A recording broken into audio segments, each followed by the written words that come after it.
numa época improvável, com um grupo improvável e num lugar improvável, que era a Califórnia, Deus agiu poderosamente, levando pessoas ao arrependimento. Muitas vezes, centenas de jovens se enfileiravam nas praias para serem batizados e testemunharem de sua fé em Jesus. Acerca disso, há um relato que foi feito por um jornalista da revista Time sobre um episódio específico de batismo que me chama a atenção. Diz o seguinte, as palavras desse jornalista: sob o pôr do sol, várias centenas de convertidos entraram nas águas frias do Pacífico, pacientemente esperando sua vez para a cerimônia. Acima nos morros, centenas mais assistiam. A maioria dos candidatos eram jovens, bronzeados e vestindo shorts cortados de calças jeans. Uma moça recém-batizada, pingando água de sua camiseta colorida, atirou-se nos braços de uma mulher mais velha e gritou: "Mamãe, eu amo você." Um ex-viciado que vinha sofrendo de frequentes e inesperadas alucinações, de repente bradou: "Meus horrores se foram." Enquanto o batismo terminava, a multidão vagarosamente subiu uma estreita escadaria em direção ao morro, cantando um comovente Pai Nosso ao cair da tarde. Preste atenção, isso é um relato feito por um jornalista, provavelmente descrente, que estava analisando aquela cena. Centenas de jovens sendo batizados e outras centenas assistindo o batismo. E todos desfrutando de uma maneira muito especial a presença de Deus. Compreende como isso é maravilhoso? Numa época improvável, com uma geração improvável, num lugar improvável, Deus trouxe um poderoso avivamento. O que me faz lembrar de algo que também ocorreu num lugar improvável e com alguém improvável. Hoje, o tema da pregação é avivamento no deserto. Portanto, leiam comigo Marcos capítulo 1, do verso 4 ao 8, com esse tema em mente: avivamento no deserto. E foi assim que João Batista apareceu no deserto, pregando o batismo de arrependimento para a remissão de pecados. E toda a região da Judéia e todos os moradores de Jerusalém iam até ele. E confessando os seus pecados, eram batizados por ele no Rio Jordão. A roupa de João era feita de pelos de camelo. Ele usava um cinto de couro e se alimentava de gafanhotos e mel silvestre. E João pregava dizendo: "Depois de mim vem aquele que é mais poderoso do que eu, do qual não sou digno de, curvando-me, desamarrar as correias das suas sandálias. Eu batizei vocês com água, ele, porém, os batizará com o Espírito Santo." Amém. Nos versos anteriores, Marcos havia citado uma profecia do profeta Isaías acerca da vinda do Senhor para se encontrar com Israel. E juntamente com isso, o aparecimento de um profeta que prepararia o seu caminho, prepararia o caminho do Senhor. Onde? No deserto. E então, no verso 4, nós vemos o cumprimento dessa profecia. João Batista apareceu no deserto, pregando o batismo de arrependimento. Aquele que prepararia o caminho do Senhor apareceu no deserto. E o seu nome era João, conhecido como o Batista, ou seja, aquele que batizava. João Batista é uma figura crucial na história da salvação. O seu aparecimento no deserto foi o acontecimento mais importante na vida de Israel durante mais de 300 anos. Lembremos que houve uma ausência de profetas durante aproximadamente 300 a 400 anos, período que ficou conhecido como o período do silêncio. Então imagine, por 400 anos nenhum profeta havia surgido em Israel. Até que de repente aparece João pregando no deserto. Então, a pregação de João foi a quebra do silêncio. O aparecimento daquele pregador, que é um profeta, foi um acontecimento escatológico. Significou que estava próximo um ponto de virada na história da redenção. Deus estava começando algo novo, e o surgimento de um novo profeta indicava isso. Deus voltava. Deus, naquele momento, acabara de voltar a se revelar de maneira especial e estava avançando com mais uma etapa do seu plano. No entanto, Marcos começa o seu evangelho falando de João, não por causa de João em si, mas porque aquele profeta apontou para Jesus e preparou Israel para se encontrar com Jesus. João é para nós um exemplo de um ministério saudável, que não é autocentralizado, mas que almeja preparar pessoas para se encontrar com Jesus. E como João fez isso? O texto diz: batizando e pregando um batismo de arrependimento. O que chama a atenção em sua pregação era a prática que ele tinha de batizar pessoas, ou seja, imergi-las nas águas. Mas por que isso chamou tanta atenção? Até o ponto de render-lhe um codinome de Batista, de batizador. Essa prática de batizar pessoas foi algo tão marcante no ministério de João que deu a ele um novo nome, um codinome: o Batista, aquele que batiza. Por quê? Bom, os judeus tinham certas práticas de batismos, mas eram diferentes de João. Alguns dos judeus se batizavam várias vezes. Eles não viam o batismo como algo feito uma única vez. Era como se fosse um ritual de purificação feito várias e várias e várias vezes. Outros ofereciam o batismo apenas para os gentios. Então, quando um gentio se convertia ao judaísmo, além de ser circuncidado, ele também era batizado. No entanto, a maioria desses batismos que havia entre os judeus eram auto-administrados. Não havia o costume de alguém batizar outra pessoa. Eram as próprias pessoas que se lavavam, que se batizavam nas águas. Ou seja, percebe como isso era diferente da prática de João. João, ele oferece um batismo feito uma única vez, não é repetido.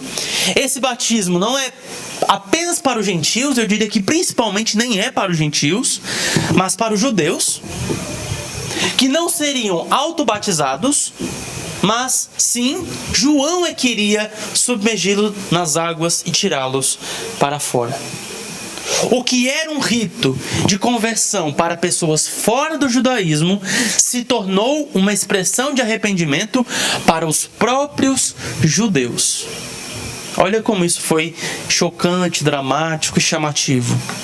Imagine a atenção, a estranheza talvez de alguns dessa prática de João de batizar os judeus. E esse batismo, Marcos vai chamar de batismo de arrependimento. Um batismo que deveria ser compreendido com uma expressão visível e concreta de arrependimento. Não seria um ato isolado, um simples banho na água, mas algo que acompanharia e marcaria, selaria o arrependimento de uma pessoa. Sem arrependimento, perde o sentido. Seria um mero banho com água. Batismo sem arrependimento não faz sentido. Mas arrependimento sem batismo também seria algo estranho para João. Por toda a Escritura, nós vemos um padrão.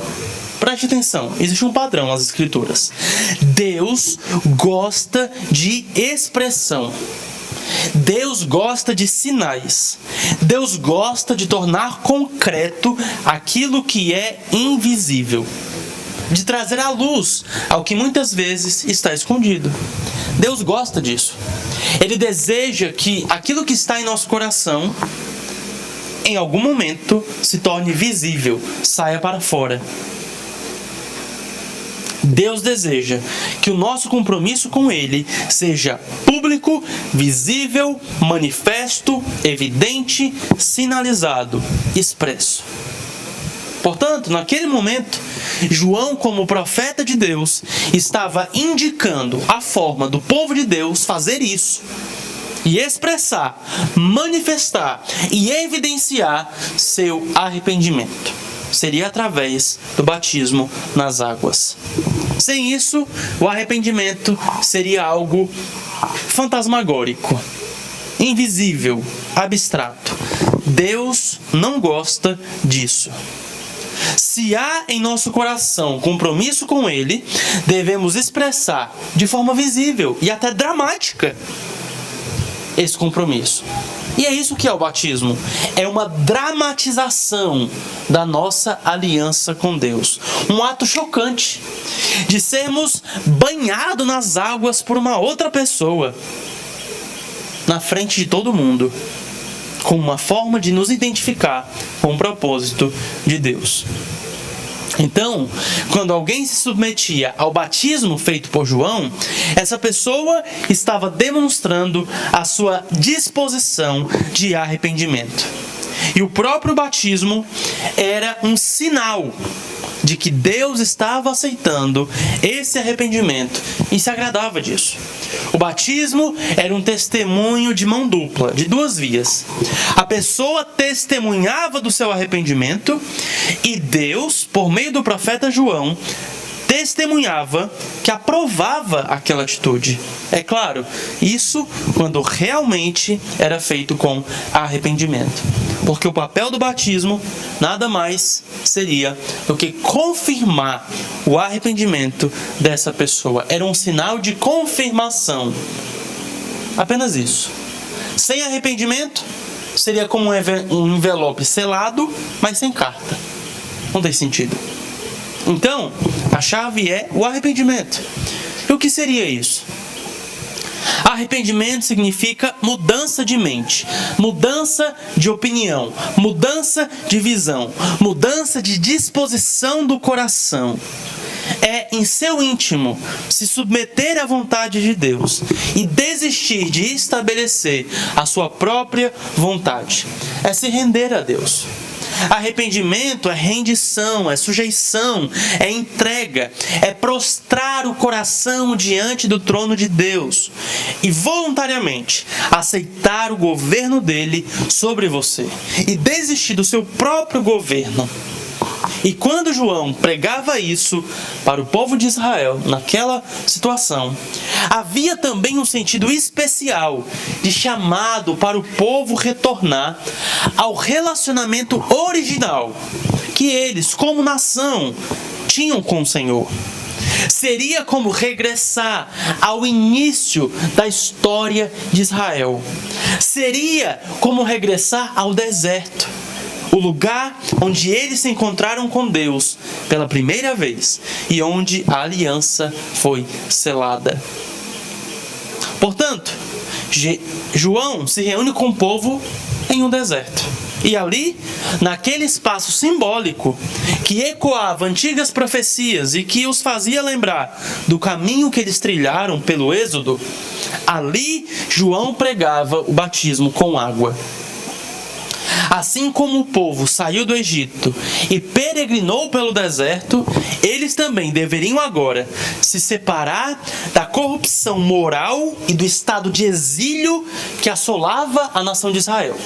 E fariam isso indo novamente ao deserto e passando pelas águas do batismo, num local que os faria lembrar da peregrinação que fizeram antes de entrar na terra prometida. Tudo isso apontava para um novo êxodo que iria romper em breve.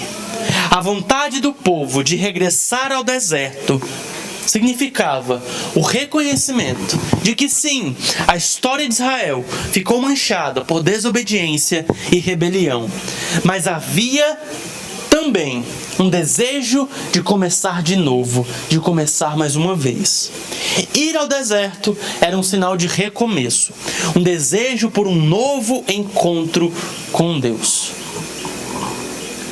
No entanto, apesar de ser um local simbólico e ressoar muitas profecias acerca do fim, ainda assim o deserto era um lugar improvável.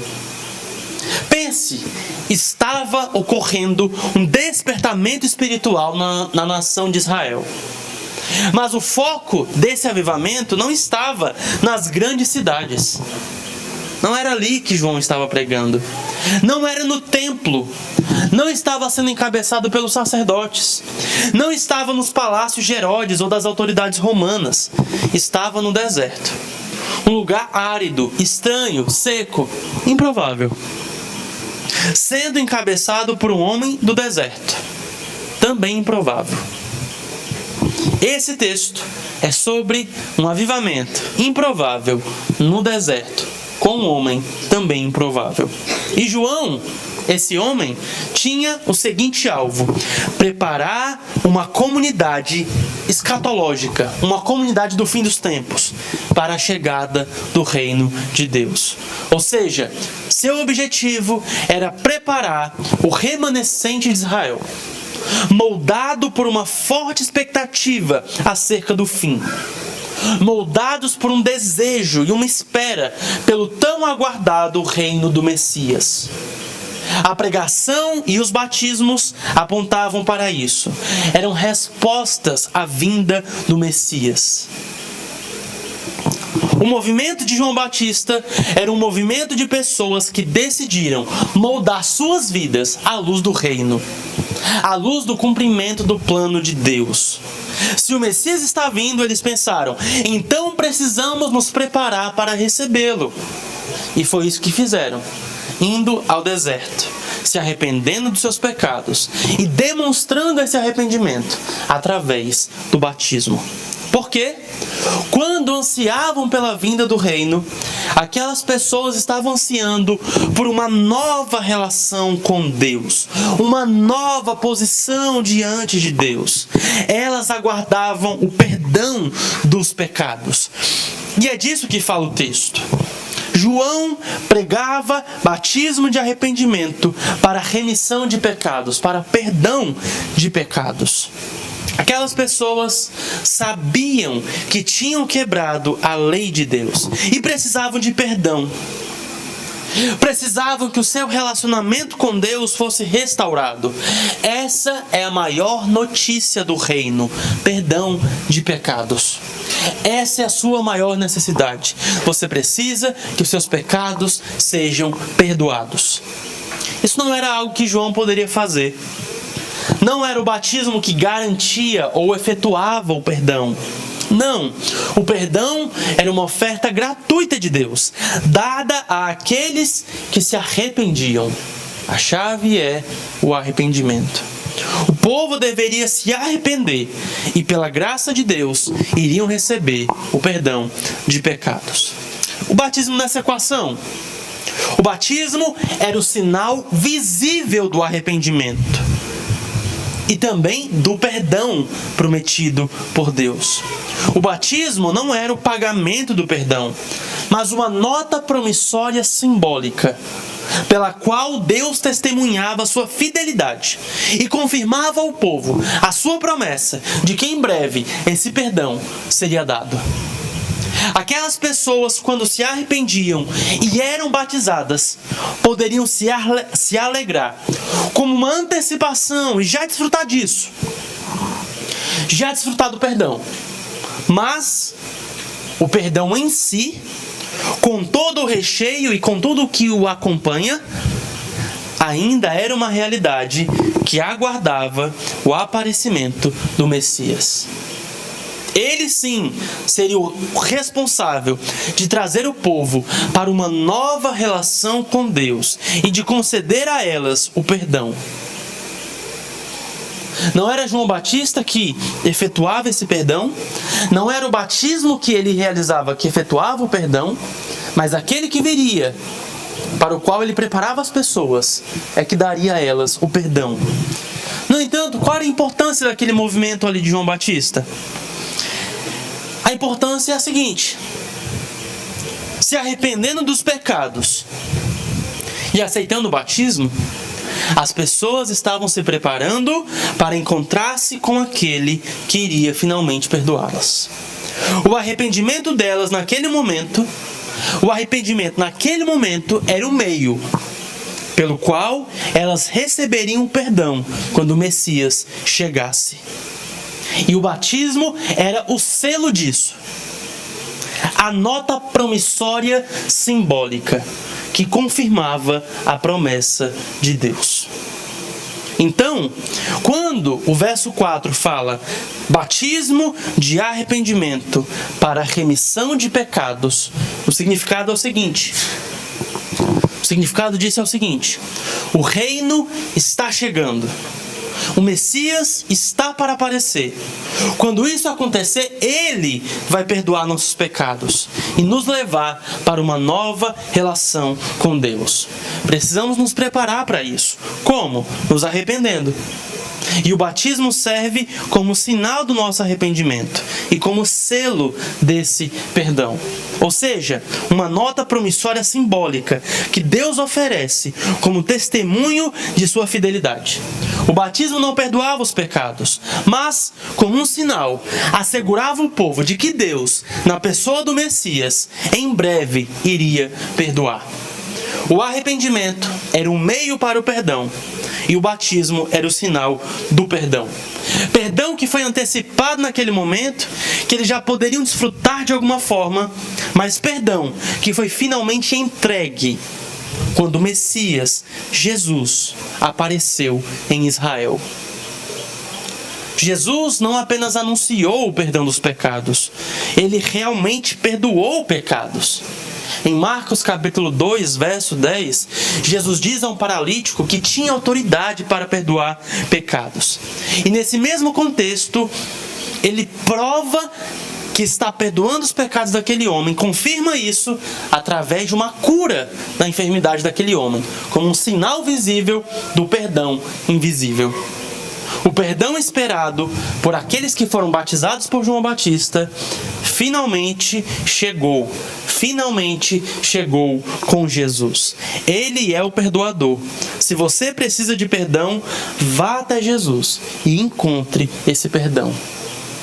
E voltando para o ministério de João Batista, leiamos mais sobre o avivamento no deserto, agora descrito no verso 5.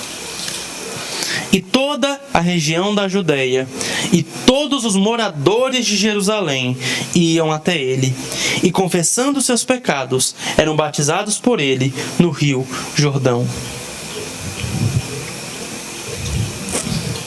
O texto fala que toda a região da Judeia e todos os moradores de Jerusalém iam até ele.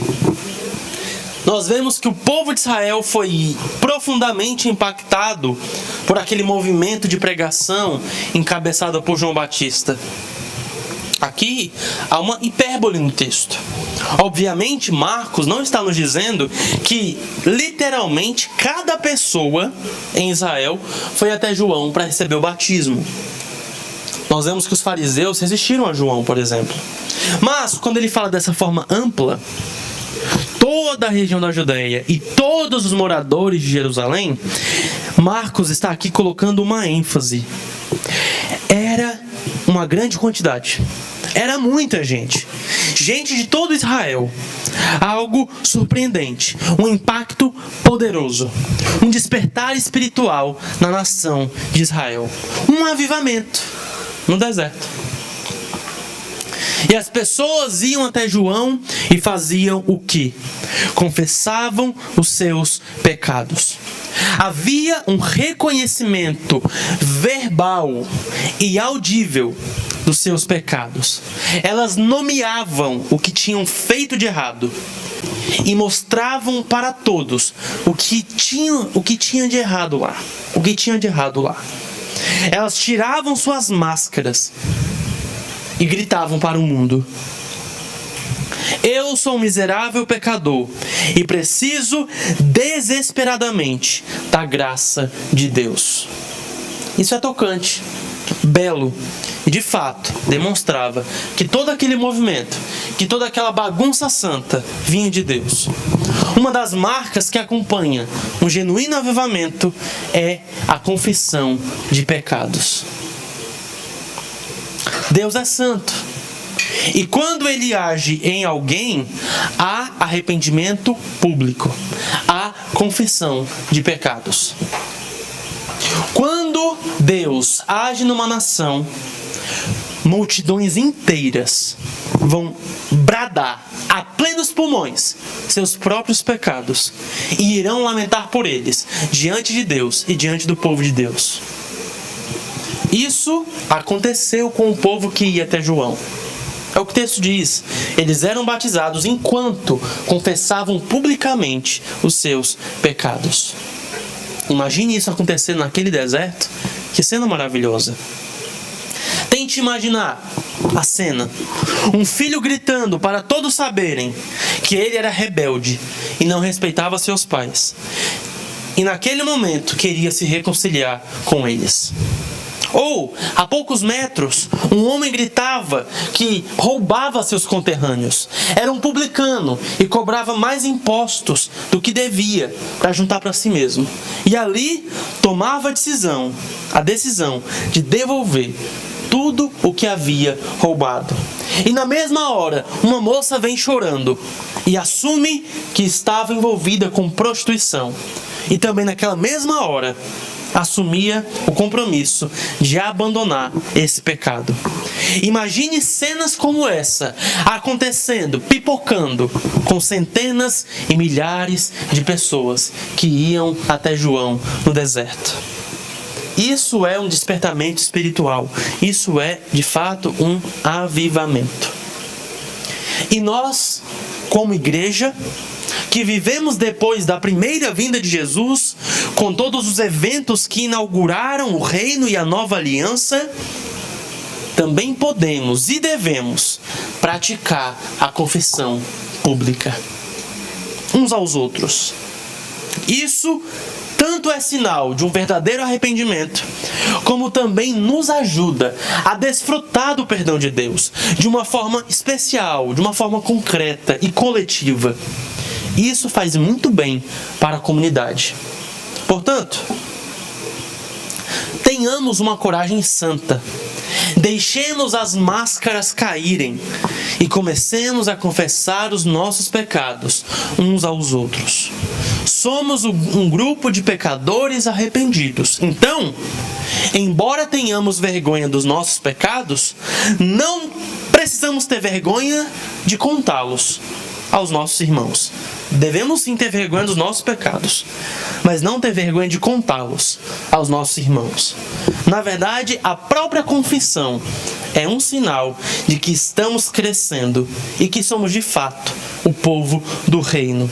Porque o povo do reino é um povo arrependido. Não com arrependimento fantasmagórico, que permanece invisível, mas um arrependimento visível, audível. Um arrependimento que se faz público tanto através da confissão como através do batismo. O batismo para nós é mais fácil, mas a confissão verbal falta. Mas voltando aqui para o texto, verso 5, um detalhe para o qual eu quero chamar a sua atenção é o fato de que João batizava as pessoas onde? No Rio Jordão. Esse rio estava muito associado ao profeta Elias. Foi o rio que o profeta Elias atravessou antes de ser levado ao céu por uma carruagem de fogo. Então, novamente, João batizando no Jordão conecta ele com Elias e fortalece aquele link que o texto já fez do ministério dele sendo o cumprimento da profecia de Malaquias de que Elias viria para preparar o caminho do Senhor. Obviamente, João Batista não é literalmente Elias, ele é uma outra pessoa. Mas, seguindo o padrão da tipologia bíblica, João Batista aparece aqui como um novo Elias, um Elias 2.0. E essa característica do batismo que ele fazia, que era no Rio Jordão, aponta isso, confirma isso. E o Rio Jordão também tinha sua importância para a história de Israel. Lembre-se que o Rio Jordão foi aquele que Josué e os israelitas atravessaram para entrar na Terra Prometida. Foi o rio que Deus abriu, assim como Deus havia aberto o Mar Vermelho, Deus abriu o Rio Jordão para que Josué e o povo passassem. Percebe as conexões? Então esses batismos que aconteciam no Jordão também apontavam para o tema do novo êxodo. João anunciando o novo êxodo que o Messias, como novo Josué, iria realizar. Interessante também que o nome Josué em grego é o quê? Senhor salva, e como ele se pronuncia? Jesus. Em grego, Jesus. Então o Messias seria um novo Josué. E João Batista, batizando o Jordão, apontava para isso, para um novo êxodo encabeçado por um novo Josué. Mas, ainda reforçando essa relação entre João e o profeta Elias, vamos para o verso 6. Diz assim: a roupa de João era feita de pelos de camelo. Ele usava um cinto de couro e se alimentava de gafanhotos e mel silvestre. Aqui temos uma descrição do vestuário de João Batista. Trata-se de uma roupa extremamente simples. Uma roupa de um andarilho. A roupa de um nômade do deserto. Mas também era um tipo de roupa que foi utilizada por alguns profetas. Pedi para o Jordânio ler para nós Zacarias capítulo 13, verso 4.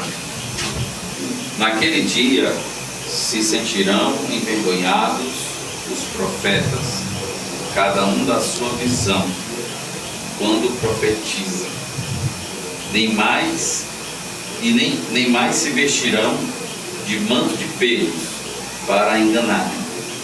Então nós vemos que era um costume dos profetas, tanto dos profetas verdadeiros como dos falsos, usarem um tipo de vestimenta, uma roupa feita de pelos de animal. Uma roupa feita de pele de animal era conhecido como manto de profeta.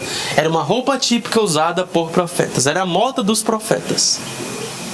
Não quer dizer que todos os profetas bíblicos usavam esse tipo de roupa, mas havia um costume de que alguns profetas de Deus utilizavam. E os falsos profetas, para emular os verdadeiros profetas, também usavam uma roupa, um manto de pelos. Mas não só isso. Em 2 Reis, capítulo 1, verso 8, nós vemos que esse tipo de roupa foi especialmente o vestuário de quem? De Elias. 2 Reis, capítulo 1, verso 8 diz: eles responderam: era um homem vestido de pelos, com um cinto de couro na cintura. Um cinto de couro na cintura. Então o rei disse: é Elias, o tesbita.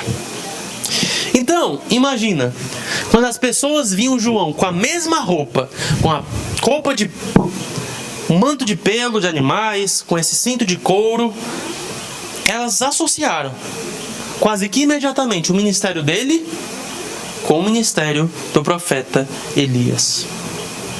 E voltando para Marcos, além do vestuário, nós vemos aí também uma descrição da dieta dele, da dieta de João Batista. O que é que ele se alimentava? Vamos ver aqui a dieta de um profeta. É boa, viu? Gostosa. Ele se alimentava de gafanhotos. Era o único inseto que a lei de Moisés permitia como alimento. Além de comer gafanhotos, ele tomava mel que ele encontrava no deserto. João Batista, era um tipo de nazireu. Alguém que, por conta de sua consagração a Deus, desde o ventre materno, não bebia vinho nem bebida alcoólica.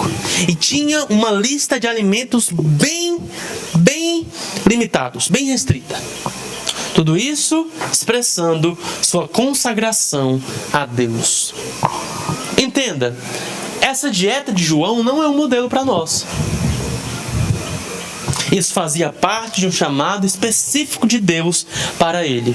O próprio Senhor Jesus, que não há ninguém mais consagrado do que o Senhor Jesus, não seguia essa alimentação de João Batista. E essa foi até uma forma dos fariseus acusá-lo. E Jesus disse: veio João não comendo nem bebendo, ou seja, João não comia carne nem bebia vinho, e vocês disseram, louco e está endemoniado. E agora o Filho do Homem veio comendo carne e bebendo vinho, e vocês dizem o que dele? Um glutão e bebedor de vinho. Jesus não era um bebedor de vinho no sentido de exagero, mas sim, ele comia carne e bebia vinho. A dieta do Senhor não era a dieta de João Batista. Mas para o chamado específico de João, isso fazia sentido. Esse alimento restrito, esse jejum intermitente, isso aqui era praticamente uma vida de jejum. Uma vida de jejum apontava para o reino. A festa é no reino. O reino não havia chegado com João, então ele tinha que fazer jejum. O noivo não tinha chegado ainda publicamente. A festa de casamento não havia começado. Então não havia por que comer carne e beber vinho. O tempo era de comer gafanhoto, mel e em jejum esperar a vinda do reino. Mas quando o reino vem, aí nós vemos o noivo em banquete, atrás de banquete. Até o ponto que os próprios discípulos de João Batista vão interpelá-lo e vão dizer: Senhor, a gente jejua e os teus discípulos no jejum ficam só comendo. E Jesus fala: pode alguém vigiar quando está com eles o noivo? O reino chegou. Agora é tempo de celebração e de festa. Mas o noivo vai ser tirado. E nesse dia vão jejuar. E agora, nossa época? É época de banquete ou de jejum? As duas coisas. Porque o reino tanto já veio como virá. Nós estamos numa sobreposição de épocas. Uma época onde o reino já está presente, mas ainda não está. Então, na vida cristã, agora, depois da primeira vinda de Cristo, mas antes da segunda vinda de Cristo, há momentos de banquete e há momentos de jejum. Mas João, com a sua vida de jejum, comendo pouquíssimo, sendo extremamente limitado em suas refeições, também nos dá alguns princípios. E eu quero tirar alguns princípios aqui, tanto do vestuário de João, quanto da comida dele. João era um homem de uma mensagem, que dedicou toda a sua vida a isso, a preparar o caminho do Senhor.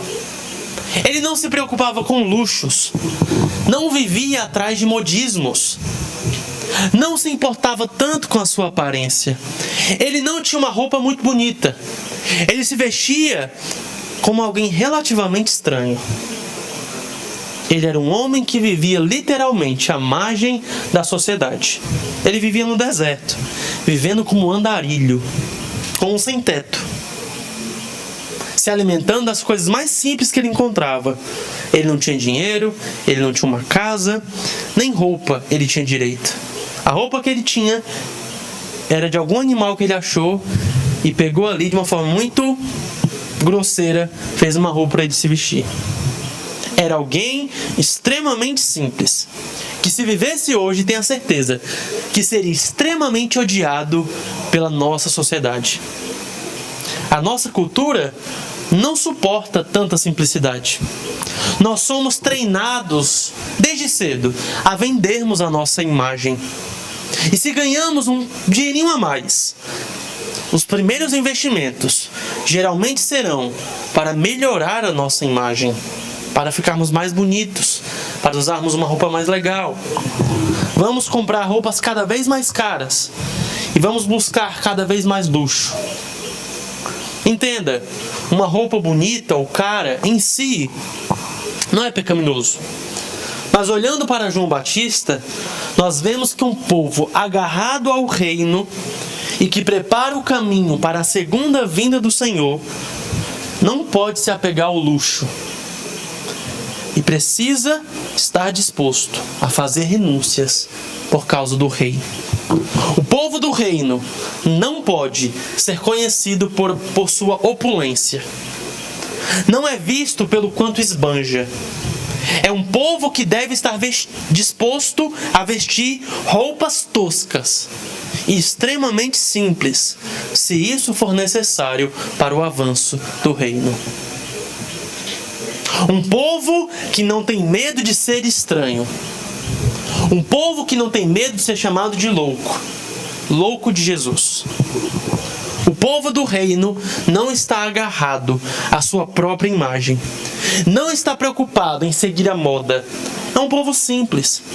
E que está tão comprometido com o reino vindouro que muitas vezes irá parecer antiquado, estranho e desconectado do mundo. Muitas vezes, por causa do reino, seremos pessoas que irão abraçar o deserto, o anonimato. Vamos diminuir para que o Senhor cresça. Vamos sumir para que Ele apareça. Vamos abraçar a aparente loucura.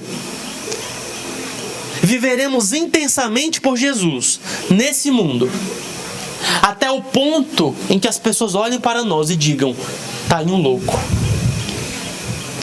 Mas quem está comprometido com o reino não tem medo disso.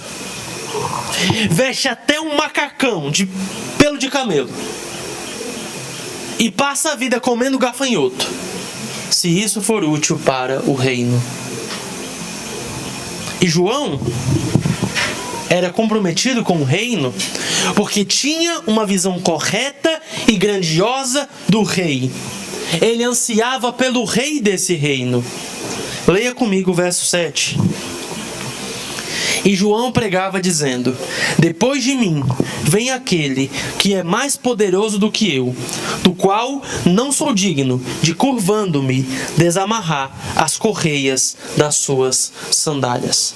A mensagem de João era: ele vem! Ele está vindo!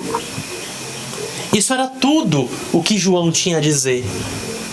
Prestem atenção, não olhem para mim, não foquem em mim, tá vindo alguém aí, maior do que eu, mais poderoso do que eu, mais importante do que eu. Ele está vindo. E essa é a coisa mais urgente que eu posso dizer para vocês.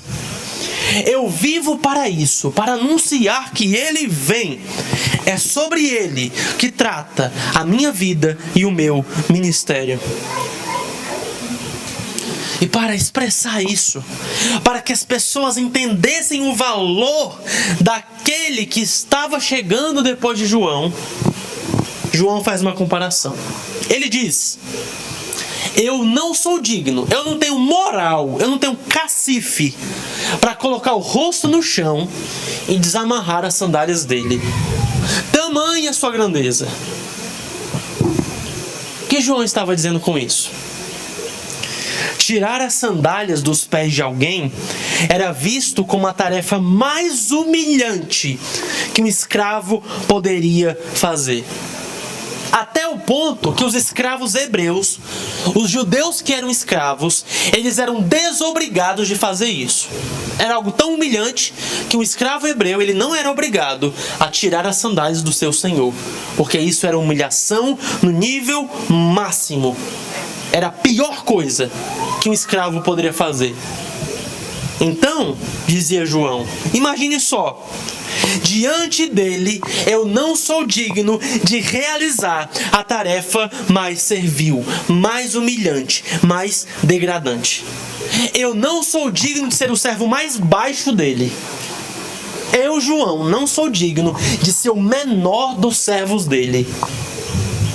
Eu sou infinitamente desprezível diante dele. Ele é tudo e eu sou menos que nada. Tamanha sua glória. Vocês estão vindo a mim, estão recebendo a minha mensagem e se submetendo ao meu batismo, mas nem imaginam o quão mais poderoso, o quão mais incrível Ele é. Então façam um favor, se esqueçam de mim, mas lembrem-se dele e esperem por Ele. João apontava para além de si mesmo. João não buscava destaque, não trazia a atenção das pessoas para si. Ele sabia sumir. Sabe qual é a maior qualidade de João Batista? Ele sabia sumir. Ele sabia desaparecer. Leia o Evangelho de Marcos e você vai perceber que logo na história João some. João some logo da história. Ele abre a história. Ele é o primeiro personagem que aparece falando, interagindo, com uma grande importância, cumprindo uma profecia de Isaías. Mas justamente por cumprir essa profecia e fazer o que ele tinha que fazer, sua missão era preparar o caminho. Então justamente por isso, quando o rei chega, ele desaparece. Ele some. Ele é esquecido. E quando é lembrado de novo, é no registro de sua morte, em uma cela fria, sendo decapitado por sua fidelidade ao rei. João Batista é um exemplo do que é um servo do reino. É um servo que sabe sumir, sabe desaparecer, sabe ser esquecido, sabe ficar atrás dos holofotes para dá-los a quem merece, que no caso é o Senhor, aquele que é digno de receber toda a glória, toda a nossa vida, toda a nossa renúncia, toda a nossa entrega. Ele é digno. Por ele vale a pena gastar a vida, até literalmente. Vale a pena morrer por ele. Vale a pena ir para uma tribo indígena e morrer ali, esquecido do mundo, enquanto se anuncia a mensagem do rei. Vale a pena deixar tudo e ir para o Japão, longe da sua família, para um povo que não conhece sua língua, e ali ser esquecido pelos seus amigos, ser esquecido pelos seus familiares, e se deixar gastar pelo reino de Deus. Pelo Rei Jesus vale a pena, Ele é digno. Assim como Ele mesmo, por fidelidade ao rei, foi morto por um mau rei, Herodes. Mas permanecendo fiel a Jesus, ele morre decapitado, esquecido numa cela fria, rejeitado pelo mundo, desprezado, sem nenhum recurso, sem nenhum dinheiro, sem casa, sem nada. Nenhum túmulo decente ele teve, mas pelo Rei Jesus vale a pena. E João evidencia, demonstra a dignidade e o valor daquele de quem ele veio preparar o caminho, comparando. João agora compara o batismo, o seu batismo, com o batismo dele, do rei. Como lemos no verso 8, diz assim: Eu batizei vocês com água, ele, porém, os batizará com o Espírito Santo. Eu, João, perto dele sou fraquinho, eu batizo vocês com aguinha,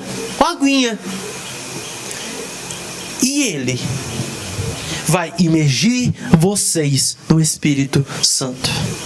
Eu posso colocar vocês dentro desse rio lamacento, e ele pode encharcar vocês com o Espírito Santo.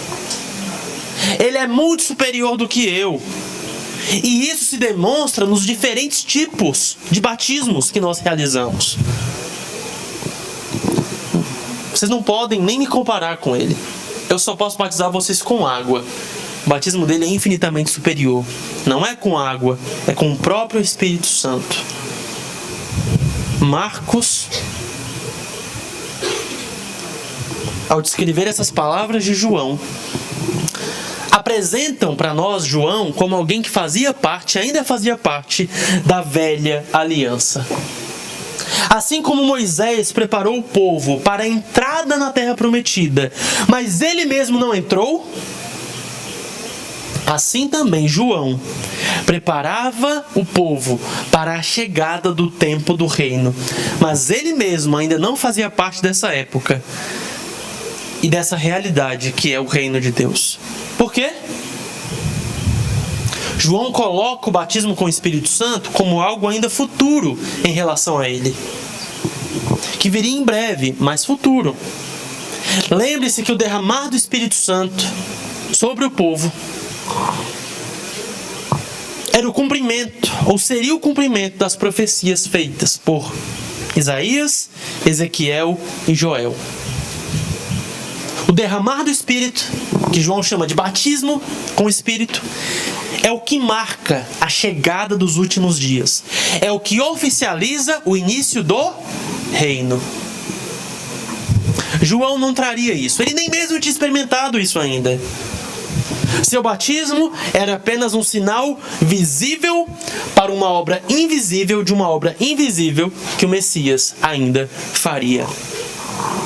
Então, o que é batismo com o Espírito Santo? É uma lavagem espiritual, é um banho espiritual. O nosso coração, o nosso interior é lavado por uma atuação poderosa da pessoa do Espírito Santo em nós. Ele vem habitar em nós e cada um se torna parte do templo de Deus. Somos guiados por Deus a partir de dentro. Temos a lei de Deus escrita no nosso coração.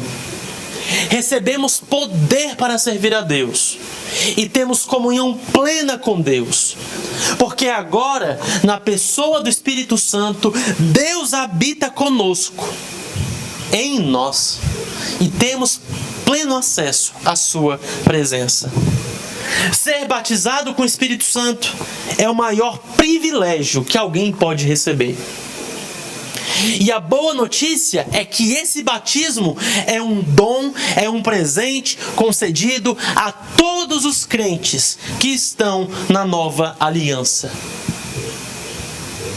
Se você conheceu o Messias Jesus, se você veio até Ele, confiou nele, se rendeu ao reino dele, se arrependeu dos seus pecados, recebeu o perdão que Ele comprou na cruz e entrou em aliança com Ele pela fé, então Ele já te batizou com o Espírito Santo. Essa realidade é algo que todos os verdadeiros crentes em Jesus hoje experimentam, sem exceção. Essa é a grande bênção do Evangelho, sermos habitados por Deus e termos comunhão com Deus a partir do nosso interior. Esse é o maior benefício que recebemos quando somos perdoados, quando os nossos pecados são perdoados. Por isso que eu disse que aquelas pessoas que estavam se arrependendo com a pregação de João, elas já estavam sendo perdoadas por Deus, sim, mas de uma forma antecipada. Porque o maior benefício de ser perdoado é estar na presença de Deus, sem impedimento algum. O que só é possível quando Deus, na pessoa do Espírito Santo, vem habitar dentro de nós. Portanto, o perdão dos pecados, com todos os benefícios, que inclui o batismo com o Espírito Santo, foi trazido por Jesus. E claro, para que fique claro, mesmo o perdão que os crentes da antiga aliança receberam, que João Batista recebeu, era um perdão que foi garantido pelo que Jesus ainda ia fazer. Era um perdão que Deus já dava à luz do que Cristo viria fazer na cruz. Era um perdão antecipado que Deus dava a eles, por causa do que Jesus ainda iria fazer. Embora eles não gozassem de todos os benefícios que temos, como o batismo com o Espírito Santo. Isso vale para João Batista. Mas hoje, você tem um privilégio maior do que o de João. Hoje, todo verdadeiro crente em Jesus, quando recebe o perdão de pecados pela fé, no mesmo momento, também é batizado com o Espírito Santo. Também é habitado pelo Espírito, imerso no Espírito, transformado pelo Espírito e unido a Cristo pelo Espírito. E a partir daí, crendo em Jesus e sendo batizado pelo Espírito Santo, você agora pode ser guiado pelo Espírito Santo. Você vai ser santificado por Ele, capacitado por Ele para servir a Jesus. Vai desfrutar da alegria que Ele te dá no seu íntimo. E nessa caminhada vai ter momentos em que você vai estar tão cheio do Espírito, tão inundado pelo Espírito, que você vai transbordar. Transbordar de gozo, de alegria, de louvores, de santidade e de desejo por anunciar o reino. E essa experiência de transbordar também é algo maravilhoso. E sabe quando acontece conosco? Quando um crente em Jesus começa a viver intensamente para o seu Senhor. Se isso está disponível, experiências profundas e extraordinárias com o Espírito Santo ao longo da vida cristã são experiências disponíveis para cada crente que já foi batizado com o Espírito. Basta nos enchermos até transbordar, a vivermos intensamente para Jesus. Então, busque ser cheio do Espírito Santo, porque batizado você já foi. E o seu batismo com água, a exemplo do que foi administrado por João, foi um sinal visível desse presente invisível que Jesus te deu quando você creu nele. O batismo de Jesus é o batismo com o Espírito Santo. Mas nós, além de sermos batizados com o Espírito Santo, também fomos batizados nas águas. A exemplo do batismo que João fazia. Por quê? Se Jesus já trouxe o batismo com o Espírito Santo, por que nós continuamos a batizar pessoas com água? Tem um grupo dentro do protestantismo, que é até um tipo de seita, que eles, olhando para textos assim, deixaram de batizar as pessoas com água. Eles falaram, Jesus batiza com o Espírito Santo, para que água? Ele já não foi batizado com o Espírito Santo? Não precisa de água, não. Aí aboliram o batismo com água. Mas não é isso que o texto está dizendo. O mais importante e o que de fato garante o perdão dos pecados e que nos coloca em uma nova posição com Deus é o batismo com o Espírito Santo. É o que importa de fato. Mas lembra que Deus gosta que aquilo que é invisível se torne visível. Quando você creu em Jesus, você foi batizado com o Espírito Santo. Mas você viu isso? As pessoas viram isso? É invisível no coração. Então essa realidade invisível tem que ser visível, tem que ser manifesta. E aí entra o batismo com água. Agora não mais apontando para algo que ainda viria, como no caso de João, mas apontando para algo que já veio e que você já experimentou. Esse é o batismo com água do reino, da nova aliança, da igreja. É diferente do de João. Não aponta para o futuro apenas, aponta para o que já aconteceu. Concluindo, e aqui eu queria refletir com vocês de que modo esse texto se aplica a nós, de que modo esse texto deve impactar o nosso coração. Muitas informações foram ditas, mas eu quero que você guarde e assimile internamente, de fato, para o seu coração, o impacto desse texto. Esse texto ele é impactante. A partir dele, a partir do ministério de João Batista, nós falamos sobre um avivamento no deserto, que foi encabeçado por um profeta com uma roupa e uma alimentação estranhas, vivendo em um lugar improvável, mas sendo poderosamente usado por Deus. O que me impressiona acerca de João é que ele foi consumido por sua escatologia. Ou seja, a doutrina do fim dos tempos não foi apenas uma teoria para João. Não foi apenas um quadro. Já viram aqueles quadros antigos que colocavam nas igrejas, colocando vários eventos em ordem? Para João não era apenas um quadro na parede. Para João, essas profecias eram vivas. Vivas. Não era apenas um assunto de escola dominical para ser estudado e passar para outro assunto. Estudamos escatologia, outro assunto, beleza. Não é isso, não era apenas uma matéria. A escatologia, a doutrina do fim dos tempos, era aquilo que dava esperança, que movia sua alma, que ditava seus dias, que controlava suas decisões. João vivia à luz da vinda do reino de Deus. João queria participar do cumprimento dessa vinda. E por isso a sua vida foi gasta nesse propósito aqui, reino de Deus. Nossa, como precisamos disso. O nosso rei veio uma vez e foi anunciado por João. Agora, para a sua segunda vinda, João Batista não está mais aqui. Cadê João Batista? Não está mais aqui. Ele já está com o Senhor. Quando o Senhor vier, João, junto com aqueles que já morreram e estão no Senhor, vem com o Senhor. João não está mais aqui. E agora? Quem é que vai chamar as pessoas ao arrependimento? Quem é que vai anunciar a segunda vinda, se esse profeta não está mais aqui? Quem o Senhor colocou agora como a voz que clama no deserto? O Cleilson, a Aline, a Yasmin, o Jordânio. Eu e você, cada um de nós, somos chamados a seguirmos o exemplo de João e sermos precursores da vinda do Senhor, a investirmos a nossa vida nessa mensagem, a respirarmos a vinda de Jesus, a pensarmos, falarmos, escutarmos sobre isso. Deve ser algo que nos consome, que impacte toda a nossa vida, que molde nossa visão, que influencie nossos sentimentos, que seja como um alarme unindo intensamente em nossos ouvidos e que fazemos ressoar pelos nossos lábios.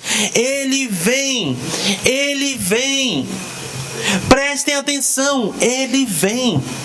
Essa deve ser a mensagem que você proclama. Essa deve ser a música que entoe nos seus ouvidos. Que esse seja o nosso clamor. Que essa seja a nossa conversa. Todos os dias. Ele vem, Maranata. E ainda falando sobre o humilde servo João, o que me chama a atenção é que ele ficou conhecido por aquilo que ele fazia. João, o Batista. João, aquele que batizava. Imagine só, você fazer tanto uma coisa, se empenhar tanto em algo, fazer isso de maneira tão dramática, até que essa tarefa se torne parte do seu nome. Imagine colocar tanto sua vida em algo que você vai ficar conhecido assim: Fulano, aquele que servia; Ciclano, aquele que orava; Beltrano, o evangelista. Eu sei que João foi chamado de Batista por conta do padrão diferenciado do seu batismo.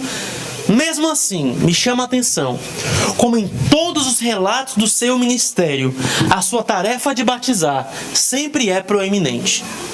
Nos 4 evangelhos, a tarefa de batismo, a ação de batizar, sempre é descrita com muita proeminência. Isso mostra para mim o quanto João se empenhou nisso, o quanto ele levou a sério. Hoje, para nós, o batismo com água já é uma prática consolidada, mas João foi o pioneiro nisso. Ele trouxe algo novo, sem muitos precedentes no Antigo Testamento. Ele levou a sério, mesmo assim, fez com zelo. E se era o que Deus queria, então ele iria dedicar sua vida e batizar multidões e multidões num rio não tão limpo como o Jordão. O Jordão não era um rio limpinho, não. Hoje nós vemos os neopentecostais, pegando água do Jordão e falando: olha, isso aqui é água do Jordão, não sei o que. Mas era um rio desprezado, não era um rio top. Oh meu Deus, essas águas aqui são santas. Não, para você ter uma ideia, os fariseus proibiam os seus seguidores de praticar os ritos de purificação no Jordão, porque era sujo. Lembra de 2 Reis, a história de Eliseu? Que não queria se lavar onde? No Jordão. Era um rio sujo. Era um rio lamacento. E é nesse rio que João está batizando gente de ruma. Imagine as pessoas mais ricas, finas, chegando lá com suas roupinhas engomadinhas, e aquele homem do deserto, com um macacão de camelo, colocando elas naquela água cheia de lama. Essa foi a missão de João. Mas ele se empenhou tanto nisso, que foi conhecido como João, o Batista. Talvez a tarefa que Deus te deu seja simples. Talvez o seu serviço não seja tão reconhecido. Talvez seja cansativo e sem tanto glamour. Mas se você olhar para o que Deus te deu para fazer à luz do Rei Jesus, vale a pena. Vale a pena. Vale a pena preparar pessoas para se encontrar com Ele. Mesmo que sua parte nisso tudo não seja tão grande e nem tão dramática como foi a de João, mesmo assim, vale a pena. Se gaste tanto, escute bem, escute aqui.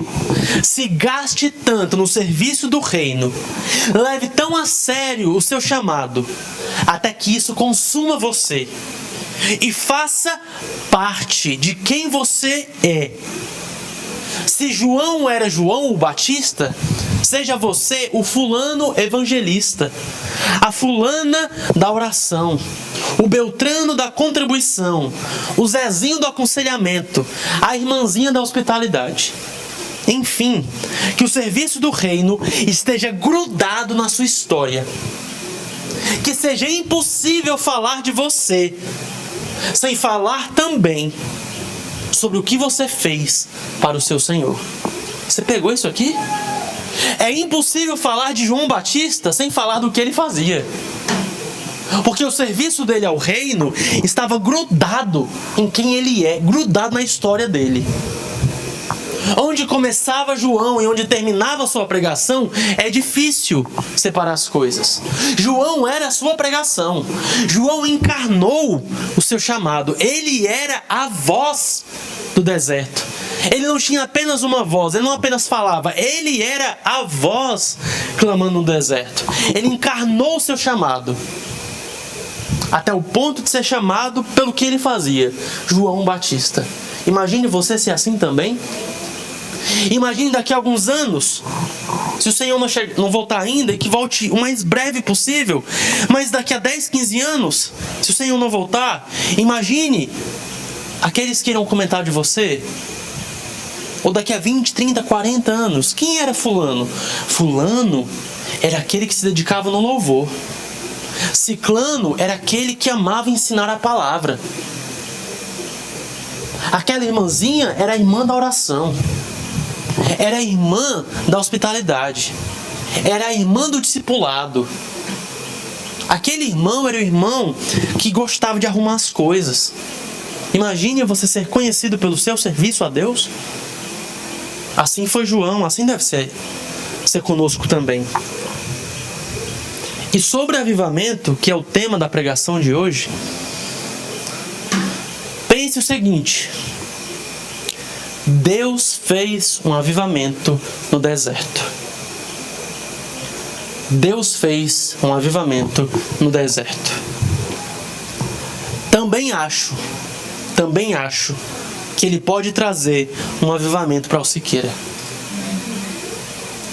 Não somente porque servimos ao mesmo rei que João serviu, mas também porque estamos numa posição histórica privilegiada comparada a dele. João foi muito importante, mas morreu antes da morte e da ressurreição do Rei Jesus. Ele não viu o romper do reino. Ele não presenciou o derramar do Espírito Santo, benefícios que são nossos hoje. Preste atenção, temos uma experiência com Deus privilegiada. Uma vida na presença de Deus, sem impedimentos algum. Sem impedimentos, é o que nos marca como igreja, como povo da nova aliança. Em nossa vida com Deus, obviamente, há momentos ordinários e extraordinários, ambos importantes. Por isso, mesmo que vivendo sempre na presença de Deus, essa experiência com a presença tem diferentes níveis de intensidade durante a nossa vida cristã. Há diferentes percepções e sensos da presença. Há momentos menos ou mais extraordinários em nossa vida com Deus. Isso faz parte, é do jogo. Mas, assim como Deus fez algo extraordinário na vida e no ministério de João, Ele também continuou fazendo coisas assim na vida de homens e mulheres nesses 2000 anos de história da igreja. O mesmo Deus que fez um avivamento no deserto, fez um avivamento em todo o Império Romano no primeiro século. Fez um avivamento na Inglaterra, na Alemanha, durante a Reforma, na Suíça. Fez um avivamento no país de Gales. Fez um avivamento entre os hippies nos Estados Unidos, no final do século passado.